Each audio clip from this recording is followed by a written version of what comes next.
bonds within your family through a coherent, reasoned defense of your faith. For more information and to reserve your spot, visit us at ses.edu/national-conference. The Steadfast National Conference on Christian Apologetics and Evangelism, where faith meets reason, culture, and community.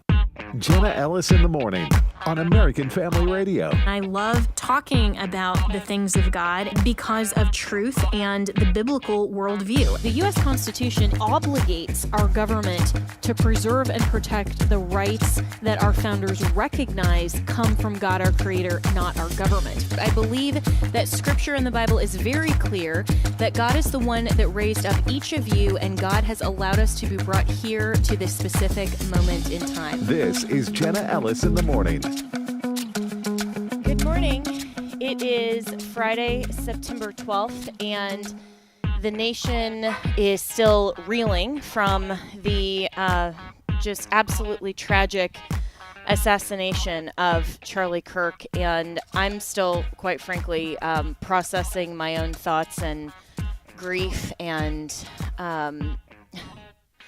it's a total nightmare. And I've spoken with so many friends and AFR listeners around the country who feel the same way and who just can't believe that this nightmare is reality. I think we all were hoping yesterday that we all just woke up to the same total nightmare and that it wasn't actually real. But we saw some incredible images yesterday as Vice President J.D. Vance helps carry the casket of Charlie Kirk back to his home in Arizona, and Second Lady Usha Vance with his Charlie's wife, Erica Kirk, holding hands as they descended the steps of Air Force Two, and just seeing the friendship, because this is someone who at this moment isn't just a vice president, but he's truly honoring a friend, and I really, really respect J.D. Vance for that, and for that assistance. And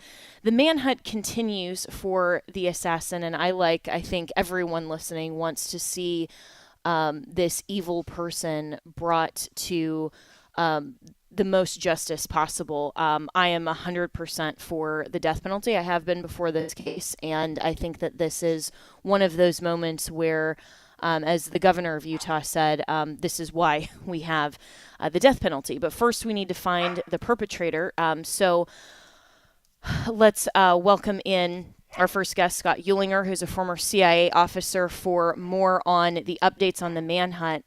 Scott, where are we at this moment, and how long do you anticipate for the FBI and law enforcement to try to find this individual?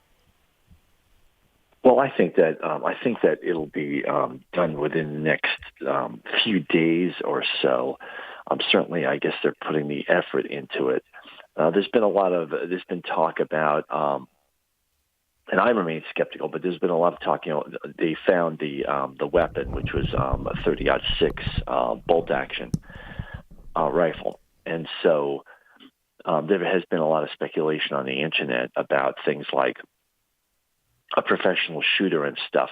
But it does seem that a 200-yard shot is not outside of the possibility of somebody who's a skilled hunter, for example. So the idea of a professional killer is not something we should be immediately going down that path. But on the other hand, there are some other things, like talk about is it a conspiracy? Because there were several people in the audience who very quickly seemed to adopt a part and say I did it, or that kind of thing. There was some guy named Zinn who was grabbed, an older, a 70-year-old man or so, in the crowd. And so what prior knowledge did he have?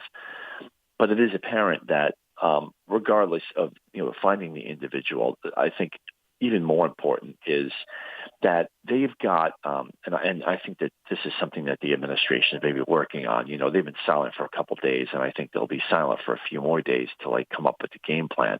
But they need to pursue RICO charges against a lot of these billionaires and these foundations and stuff that have been funneling money to extremist causes. the government already has kind of proof. I mean, I've seen it in the last, like with Elon Musk and stuff. We've already seen like the numerous ties that exist to like just government funding, funneling money to organizations which are then funneling money to basically domestic Black Lives Matter and domestic terrorist operations. RICO charges allows you to go after the guy who ordered the murder rather than just the murderer himself. And I think they need to ruthlessly go after this, because if we're talking about just catching the guy who shot him, that is not the major problem.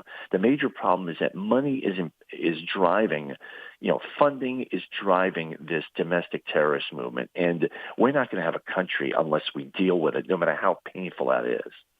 And that's such a great point. And just breaking moments ago, President Trump on Fox and Friends reveals that he says, quote, "I think with a high degree of certainty we have him," meaning Charlie's killer, "in custody. Everyone did a great job." So they at least have another person of interest or a suspect in custody. Obviously, as you know, Scott Eulinger and those who have been following, there have been two others that were previously persons of interest that then ultimately were released. So hopefully this individual that they now have in custody is the actual perpetrator. But to your earlier point, this is something that that isn't just enough to have the one individual. Obviously, yes, that's the main person that we want to have in custody and have the harshest punishment of justice for this.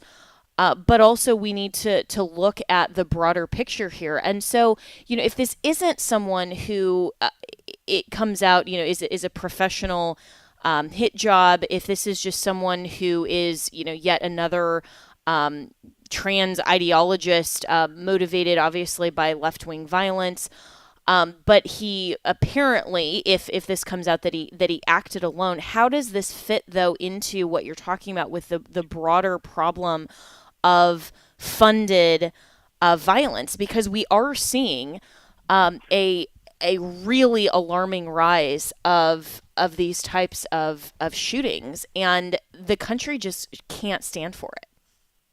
That's right. I mean, in some way, exactly. And I mean, for example, something I haven't checked into, but yesterday, and I have a friend who's I went to the Merchant Marine Academy with my friend. His daughter goes to the Naval Academy. Yesterday, there was a lockdown, and there was a shooting at the Naval Academy.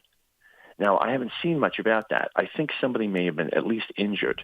And then there was another shooting. This is yesterday at UMass in Boston.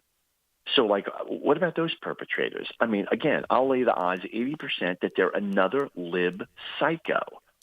So what I'm saying is we are almost on the verge of civil war here. These people have got to be stopped, and I don't care what Trump has to do, because here's the other thing. 80% of the American public understand this is out of control and will support the president. I want to talk about mirror imaging for a minute. And this is something that I think now it's finally done. But, for about 5 years, me and a lot of other people, of course, have been saying that, look, these people want to kill you and me.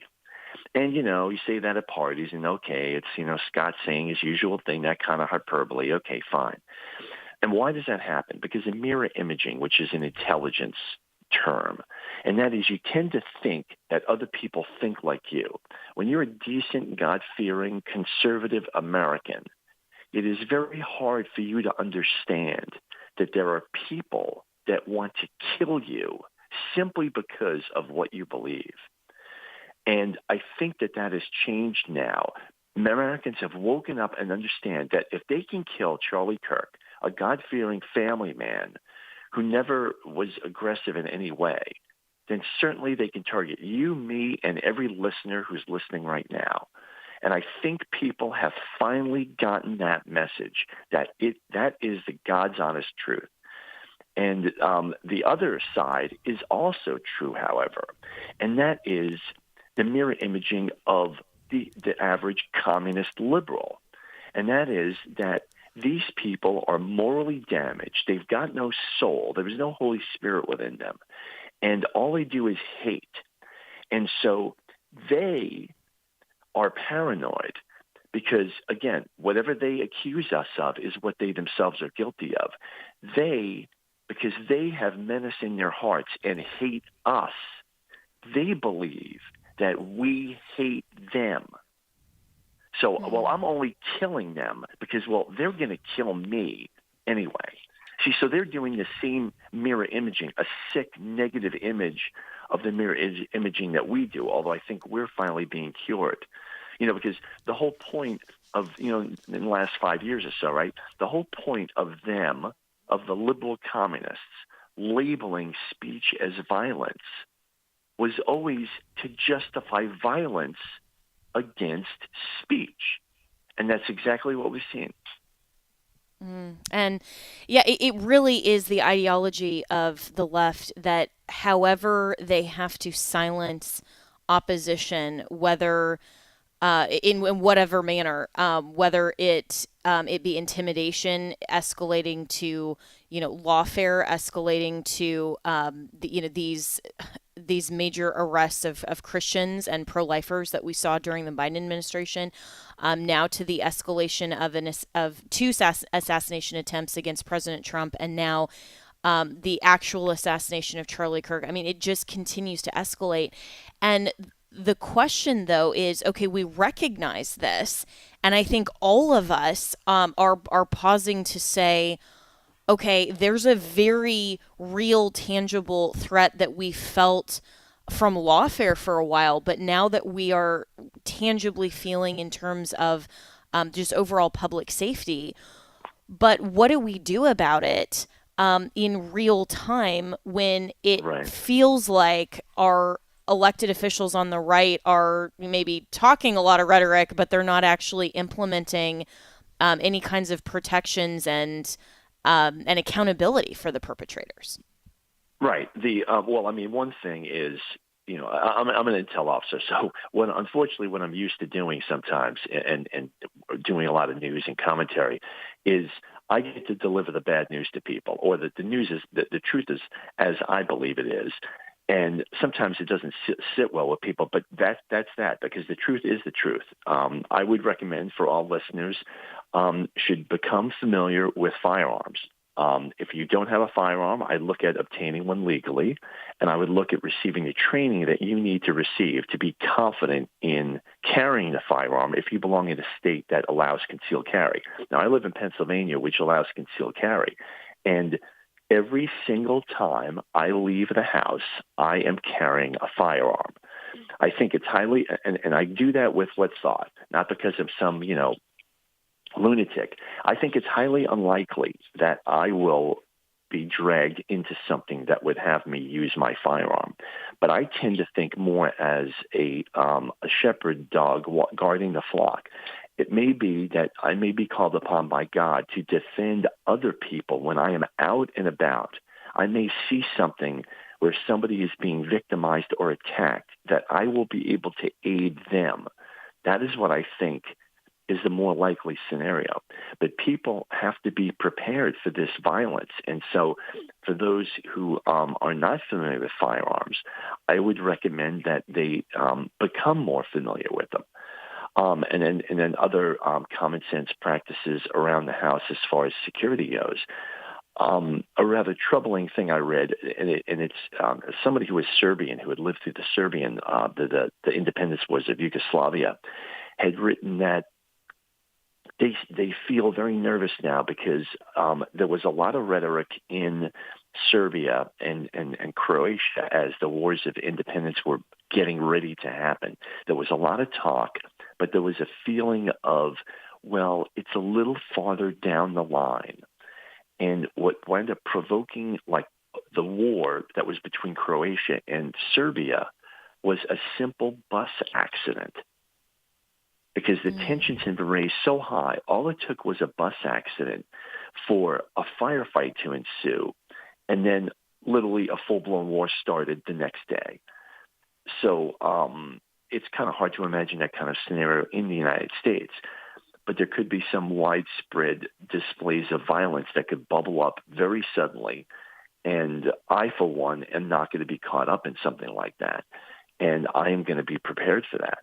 Some people may view that as paranoid, but I think in today's world, and I think most people can agree that this is a significant event. I lived through 9/11. I was in a CIA training camp on 9/11. So I believe that this is like the seminal event since 9/11. Everything has changed now, and people better be ready for what's going to come. Wow. And what a statement from Scott Eulinger this morning. Our regular listeners, know his background, know his expertise. And I think that is the sentiment that this is the seminal event since 9/11 and oddly was the day before the 24th anniversary of 9/11. And so, the parallels and all of the memorials on the same day yesterday. What a powerful statement, and your admonition that it isn't paranoia, it's preparation. And we would be wise as Christians and simply as individuals, as members of our family. A lot of us who are heads of the household, we need to take action to simply be prepared for the times. And that includes not only understanding how to speak truth in love, and we often talk about being prepared to give a response for the hope that lies within us. We also need to be prepared in a safety way to meet the challenges of the times. And Scott, the last question before I let you go, and I so appreciate your time this morning. Speaking of safety, there have been a number of people who were really shocked, I think, that Charlie didn't have a higher level of security. And, some are saying, well, this is a campus. They didn't want to have, kind of a bigger presence of kind of intimidation for some of the students to come out, some of these things. Now that conservatives should look at whether or not we can actually have open outdoor events in light of this. With some of those types of questions, do you think that in the context, if Charlie had had more security, this tragedy may have been prevented? I mean, drones after Butler seems like a reasonable thing, but nobody really thought that somebody like him would be targeted. And where do you think security for conservatives goes from here in terms of public events? Well, I guess as far as security precautions, I guess modern technology such as drones should be employed because it's a low-cost solution. But Charlie did have a security detail, and he was wearing a bulletproof vest. I did read one thing that said that it seems that the bullet ricocheted, it bounced, it hit, like it impacted maybe the upper left corner of the bulletproof vest, and then glanced off and hit him in the neck. In other words, it was not a direct neck shot, as horrible as it is to say that. But the other thing that is understood that, again, security is important, but it is not the answer to this violence, because the bottom line is, if somebody is determined or some group is determined to target a person, a lot of times all the security in the world is not going to be effective. It's eventually it's going to leak through. Eventually the leaker is going to get through. And so, he had a security detail, but of course it was not to the level of Secret Service protection. But it shows you that a determined attacker can get through. And so I believe that there already have been several noted conservative speakers who say that they're going to continue speaking on campus. I believe in the short term, that in the short to medium term, that will be fairly safe because of what has already happened, and there will be heightened precautions. And so I think that we'll be okay for the speakers speaking in the next 6 months, I would say. But it's kind of like lightning doesn't strike twice. But after about 6 months, then you got to start re-questioning. Okay, should we continue speaking on campuses, et cetera? But like I said, the most frightening thing about this whole thing, and again back to why I carry all the time, is the fact that, remember, 25 or 50% of all Democrats believed, this is before this assassination, believed in violence against Trump or Musk. So that's 25% of the population. That's 1 in 4 people you're walking by all day think it's okay to murder sometimes to murder a president. Now that's a sick figure. And there is an enormous amount of acceptance of violence. How many liberals? I mean, I've been on social media, a lot for the last 2 days. There are thousands of cases of liberals celebrating this. They are celebrating the death of a Christian man. And that is the most ghoulish thing of all. And it shows you that we live in two Americas. There is no compromising with these anti-Christian monsters. You cannot compromise. You can't reach across the aisle. This is a problem with both sides, is a load of garbage. It isn't both sides. It's all one side. And so that's why you've got to keep your head on a swivel, because there are so many people, including, probably my neighbor diagonally across the street, I bet you is one of the people that was glad that the man was assassinated. And that is a chilling thought that we share in America with people like that. Yeah, so well said. And we have to take a break here, Scott Eulinger. There's so much more I would want to ask you, and hopefully we'll have you back on next week as all of this continues. But you're absolutely right. We can't share a country and the values that are premised on more speech is better. And, Charlie was out there literally, his tent says, prove me wrong, and had an open mic and said, if you disagree with me, come to the front.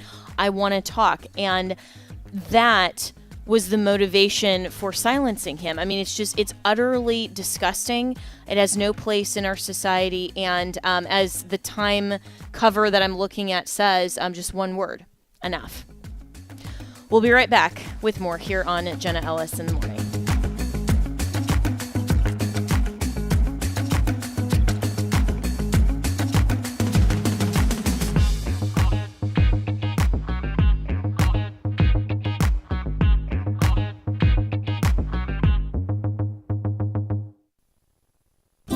The following is not an actor, but a real-life story from Trinity Debt Management. My debt problem started probably about 2016. I needed my life to change financially. I called Trinity and I ended up joining based on high credit card bills and high interest rate. And my counselor at Trinity has been great, and Trinity has been helping me to get on the right path of paying off these credit card bills, bringing down the interest rate. They have consolidated my bills into one low monthly payment. And now I am finally getting out of credit card debt. So I just want to say thank you, Trinity, for showing me a better and greater path. If you're in debt and you need help, call Trinity at 1-800-788-1813. My name is Sharon, and soon I will be debt-free for keeps. 1-800-788-1813.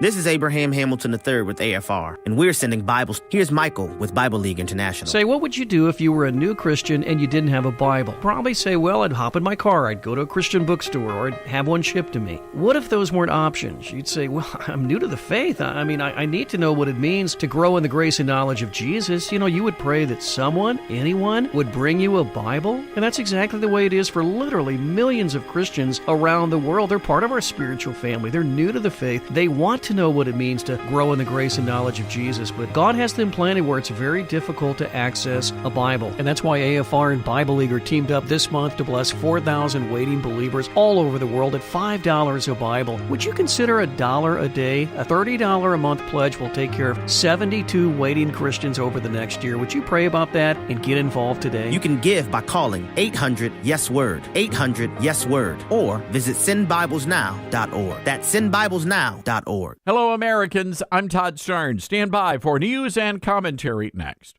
Over the past decade, Democrats have dehumanized conservatives. It all started with Obama calling us better Americans who cling to our guns and our religion. It was Hillary Clinton calling us an irredeemable basket of deplorables. Joe Biden calling us the dregs of society. It was Maxine Waters telling them to absolutely harass us in restaurants and grocery stores. They called us Nazis and Hitler. They called us homophobes, bigots, racists, xenophobes. They tried to assassinate President Trump not once but twice. They firebombed Tesla dealerships, attacked ICE agents. And now Charlie Kirk. Make no mistake, there is a war on conservatives, and they are hunting MAGA. When Republicans asked for prayer in the House chamber, Democrats screamed no. What sort of a person does that? I hold the leftists responsible for what happened at Utah Valley University. They have blood on their hands. And I wonder if what happened on that college campus is, in fact, a turning point for the USA. I'm Todd Stearns. Welcome back to Jenna Ellis in the Morning on American Family Radio. Welcome back, and all of us are still dealing with the shock and horror of the murder of our friend Charlie Kirk. And I want to say thank you so much to the AFR listeners who reached out through email to share your thoughts and your reflections on either listening to Charlie Kirk or your thoughts on the direction of this country in this moment, because I think it's really important to process this from a biblical view. And as Scott Eulinger just said, and I think very profoundly, that this is the seminal moment since 9/11, and processing that and what it means for the future and what it means for our witness is so important. And I was speaking with a lot of people actually yesterday as I was processing my own thoughts and reflections of the death of my friend. And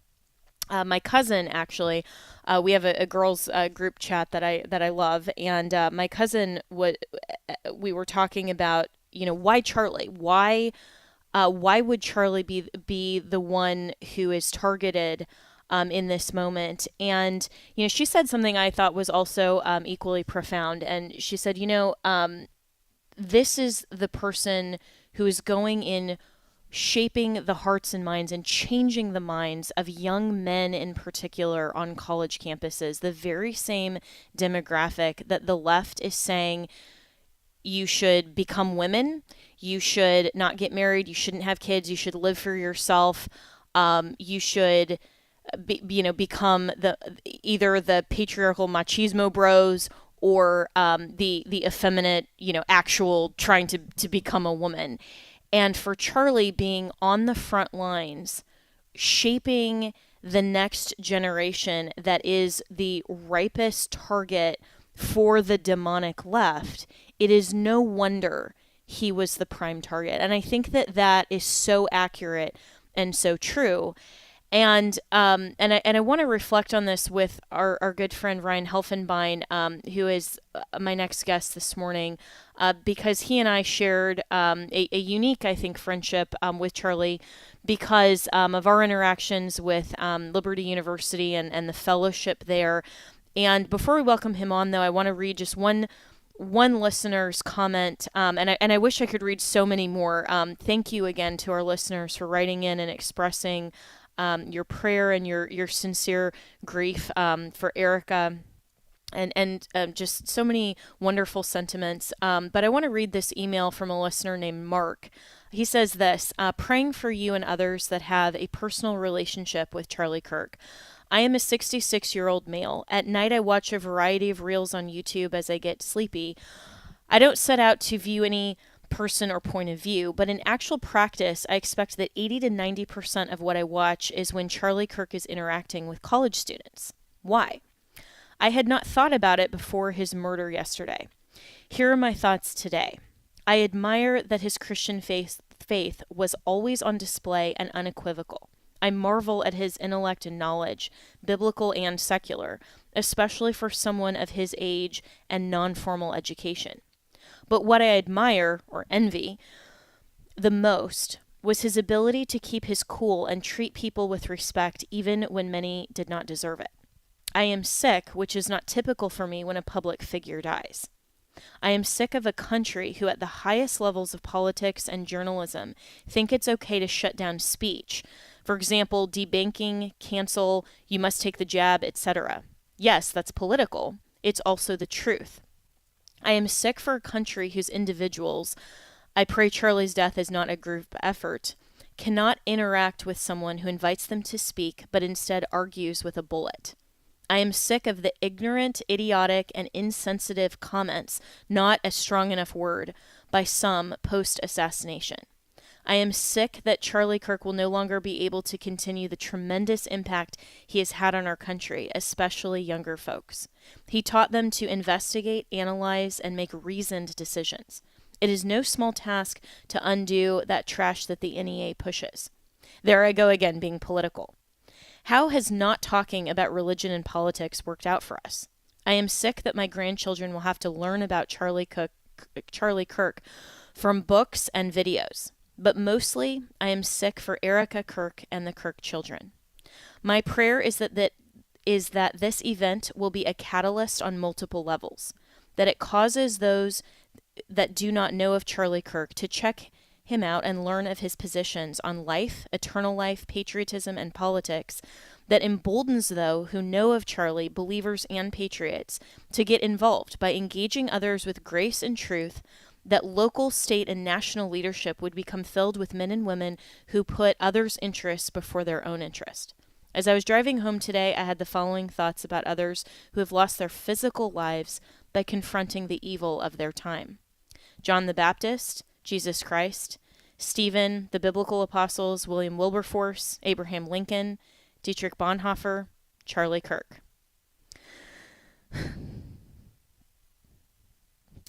I do not think it's hyperbole to place Charlie Kirk in this group. They all fought a spiritual battle, and all but Wilberforce paid with their physical lives. I am grateful that God became a man in the person of Jesus Christ, and that his death was short-lived, overcoming death on our behalf. I am grateful that Charlie Kirk knew this, accepted this, and proclaimed this. I pray that Charlie's role in stemming the tide of socialism and government overreach when he lived is not a temporary impact, but becomes a catalyst, a platform for restoring our country to its biblical roots. In short, I pray that what was intended for evil, God will use for good, and this would be a catalyst for revival. Thanks. Thank you, Mark. What a wonderful prayer.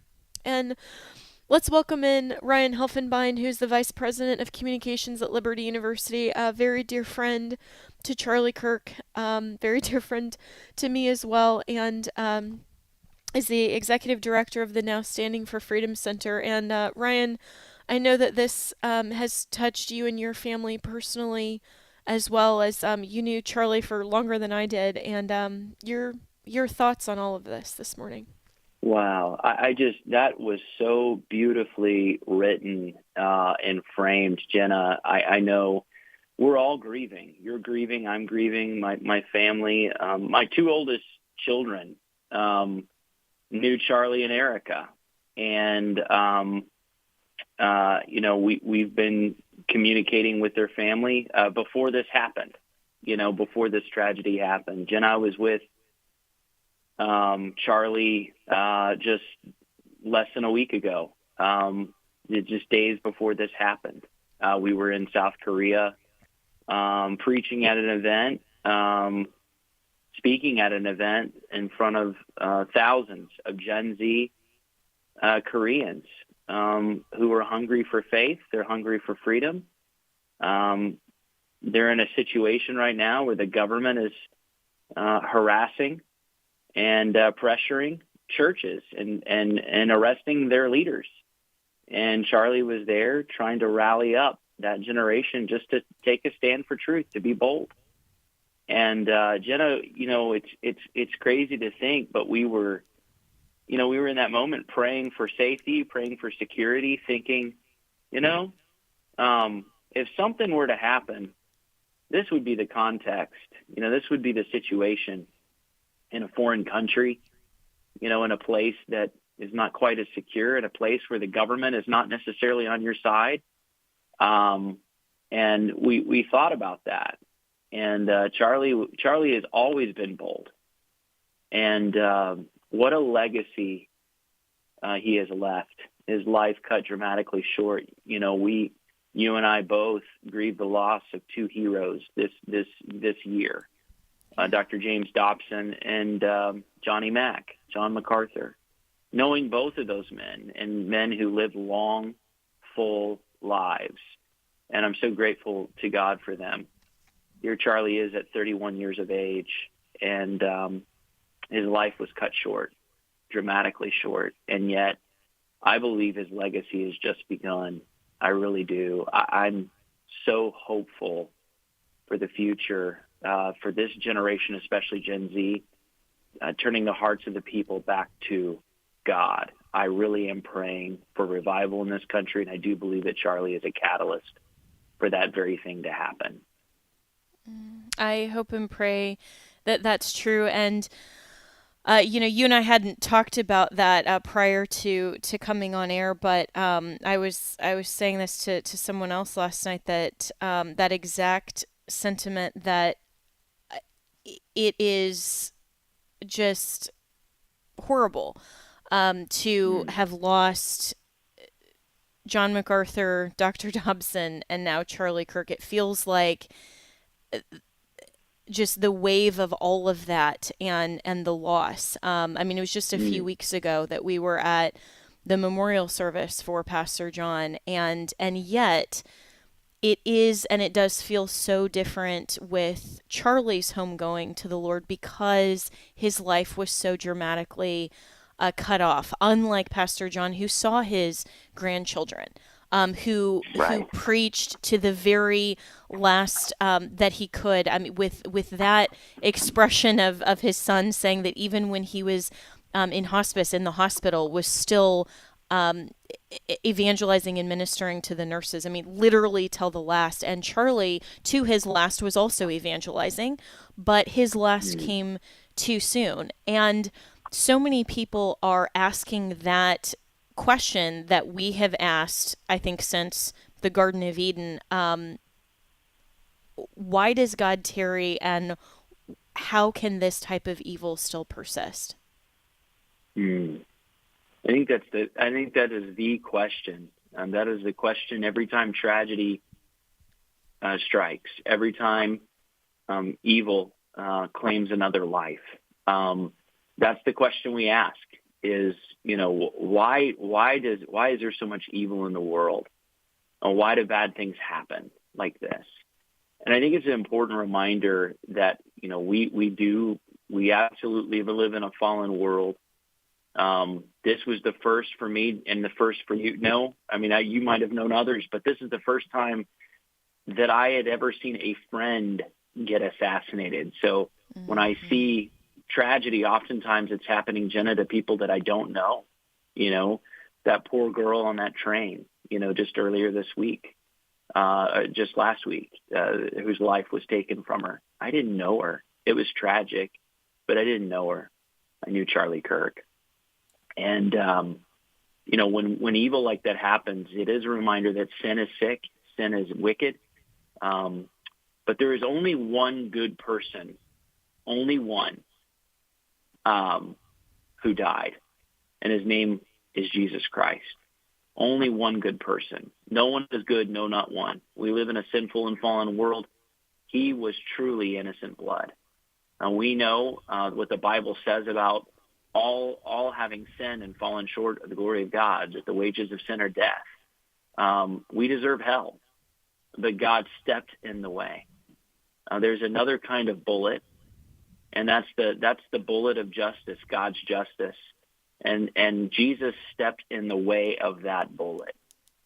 And Jesus stepped in the way, and he took the wrath of God on our behalf. And so this is a moment of reflection. There are a lot of folks that are hurting and they're grieving, and I think this is a moment just to take inventory, spiritual inventory, and say, where do I stand with God? Am I ready? Am I ready to face eternity? Am I ready to meet my Maker? Charlie was ready. Charlie had made his peace with God through Jesus Christ. And I think that's the thing. I think that's the question we all need to ask. And I think this is a perfect moment where we can get that question of eternity settled in our hearts. And so that's my encouragement to any listener today, that you can know that you have peace and joy and fulfillment in the Lord because of what Christ has done. And, Charlie wanted to be remembered for that. Jenna, you and I knew Charlie, personally, had so many conversations with him. And he was bold. He was courageous. He'd be the first to say, I'm not perfect. You know, he was saying that to me a few days ago, that he said, you know, I've made mistakes. And fascinating, I've never seen him lose a debate, but he was saying to me, you know, I've lost more debates than I can count. Charlie was just, he didn't care about being embarrassed. He didn't care about what people would think if he said something incorrectly or if it wasn't a salient point. He was constantly learning. He was constantly growing. He was his faith was not static. He was a man on a mission, and I admire that courage that he had. I think for so many people today, myself included, we're worried about what others might think about us. Charlie wasn't worried about that. And I think at the end of the day, it was his faith that gave him that courage. And I've said often, you've heard me say it, you know, forgiven people are fearless.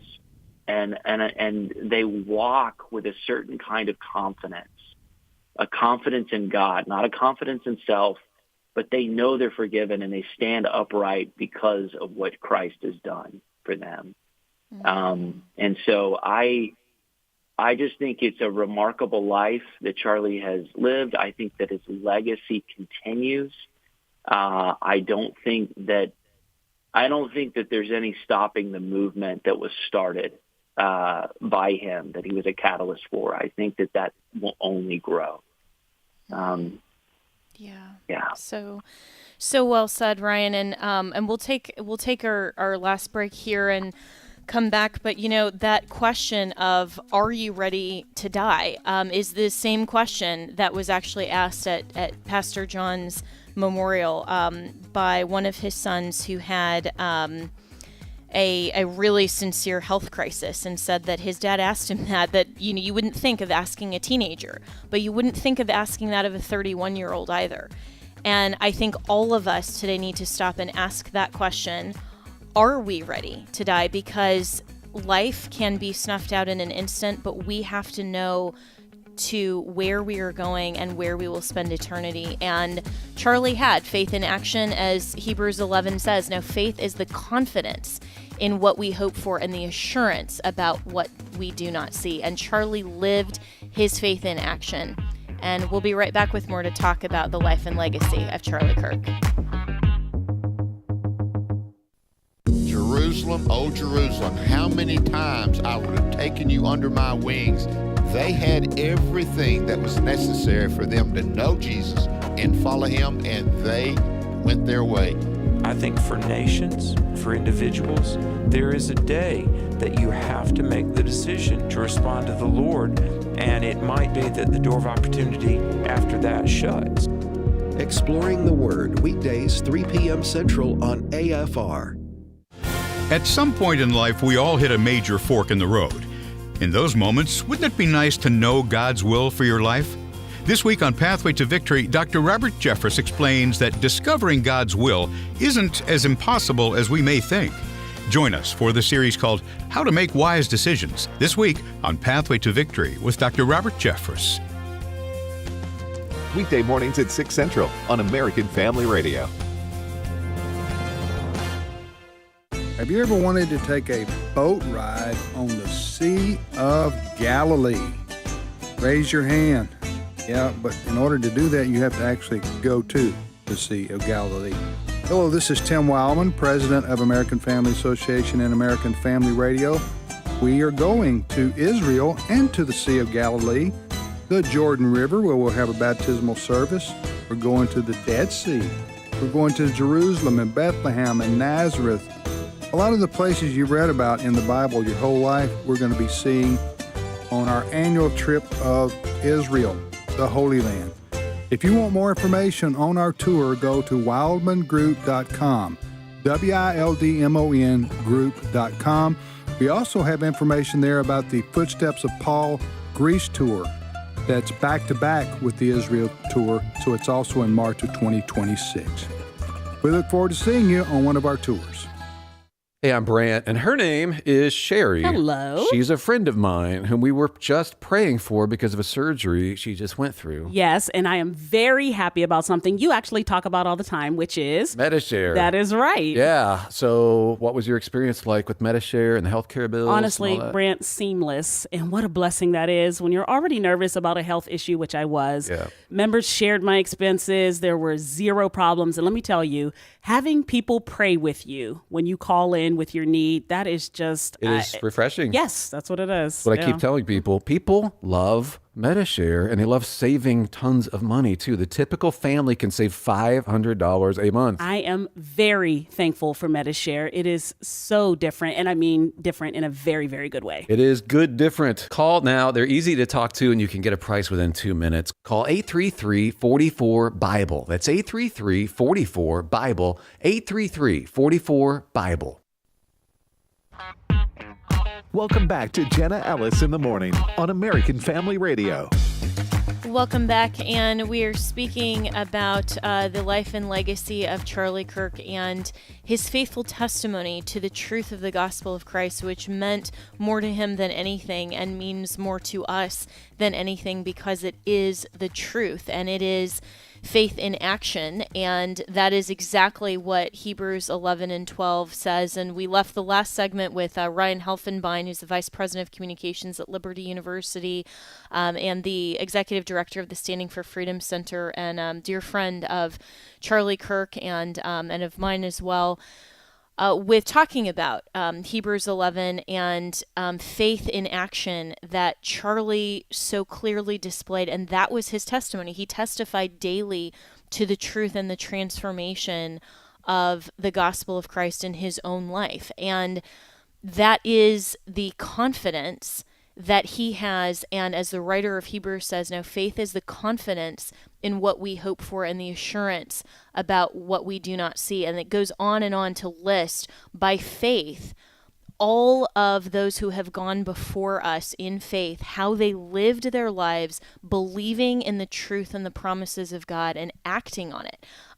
Abel, Enoch, Noah, Abraham, all these people, by faith, while they were still living, by faith, when they died, they didn't receive the things promised. They only saw them and welcomed them from a distance, admitting they were foreigners and strangers on earth. And instead, they were longing for a better country, a heavenly one. Therefore, God is not ashamed to be called their God, and he's prepared a city for them. Goes on to talk about Isaac, Jacob, Joseph, Moses. By faith, Moses, by faith, by faith, by faith.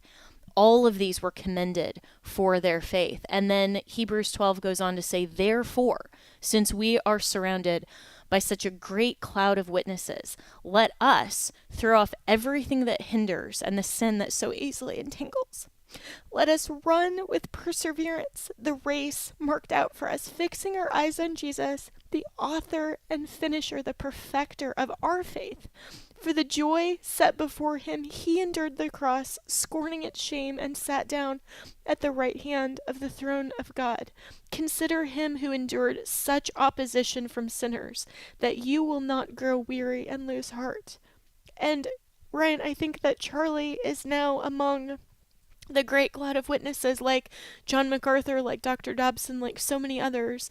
But in just the last couple of months that we have lost, but who are still providing their testimony that by faith they lived, and as they died became part of that great cloud of witnesses that has gone before to encourage us while we are still living to throw off everything that hinders us and run our race with perseverance. So well said. I think of that one part of Hebrews 11, and you even shared an article with me. These men and even women, they suffered and died for the faith. They greeted the promises of God from afar, and they were men for whom the world was not worthy. That is a kind of a saintly qualification that you say only by Christ could that be true of any of us. And I put Charlie in that category. And I don't want to break. This is such a this is such a sensitive moment, but I do want to point something out, Jenna, and for your AFR listeners. There is today, there's a pocket, a segment of the evangelical world that still does not grasp or fully understand Charlie's impact and influence in the public square, and have withheld praise, have withheld, their stamp of approval. And it's truly tragic to think that there are those within the church today that don't believe that Charlie's legacy was fully legitimized because, he didn't have a seminary background or seminary training. He wasn't a part of some major denomination. His methodologies and strategies were somewhat unorthodox. He's referred to by some as a provocateur. Charlie was not an agitprop. Charlie was not somebody that incited the hostility against him. He did not deserve what had happened. And it's bad enough when those kinds of thoughts come from the left, but they also come from our own circles. That there are people who think that you need to be Millie Mouthed or you need to be Fred Rogers. And I'm just so thankful that Charlie was able to look past those voices, because I think if he had been raised up or discipled by them, he never would have had impact on the world. And so I say that to say, drawing these comparisons, that Dobson had a ministry that looked a certain kind of way, John MacArthur a ministry that looked a different kind of way, and then there's Charlie Kirk. And no one can deny the ministry impact that he had for Christ and for his kingdom. When I met Charlie 6 years ago, he was a little bit more libertarian. He didn't fully embrace social conservatism in the way that he absolutely defended it up until the point of his death. It was different. He was growing in his faith. He was growing in his knowledge of the Lord. I never questioned whether he was a Christian ever, but I knew that when he got married to Erica and when he had those precious kids, he continued to grow in his faith and his understanding.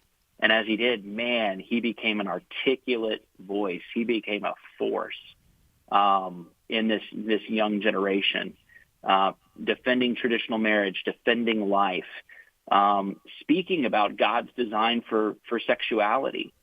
And he railed against the promiscuity culture. Charlie was a great voice of moral clarity up into the end. And so I'm so grateful for that. And I think that there's folks today that can point to either they themselves or someone they know as a result of being challenged, their minds and their hearts were changed because of Charlie's impact. That they came to faith in Christ because of what Charlie said. And that's what I'm going to remember most about my friend. That's what I'm going to remember most, is that he wasn't there to own the libs. He was there to change hearts and minds. It wasn't about winning a debate. It was about winning souls. It was about winning people. When you can all of a sudden make your enemy your friend by winning them, oh my goodness, that's the heart of the gospel. That's what we want to see. Amen. And let us go and do likewise and remember all of these life lessons that Charlie was still learning, that we should still be growing in our faith every moment that we're here, and we can make mistakes and we can continue to learn. We don't have to be perfect, but that the goal should always be to win souls for the kingdom and to continue to struggle against sin and run our race well, the race that's marked out for us, fixing our eyes on Jesus, the author and finisher of our faith. Ryan, thank you so much for joining me this morning. Let's continue to pray for Erica and his family. You can always reach me and my team, Jenna@afr.net. The views and opinions expressed in this broadcast